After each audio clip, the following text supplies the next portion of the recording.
Did you know you can quickly access ChatGPT right on your Windows computer with a shortcut? With Alt and space, it will open directly and you can immediately type and chat with ChatGPT. This works because ChatGPT has an app on Windows. And here's how to install it on your system.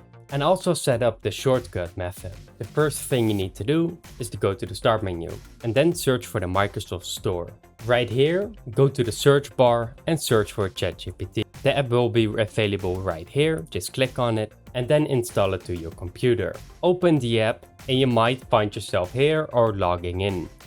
When you have logged in, go left below, click on the icon, go to settings, then right here we have multiple options and you have companion window hotkey, which is Alt space. If we close ChatGPT, then with Alt and space we can easily open this chat again and ask anything we need to.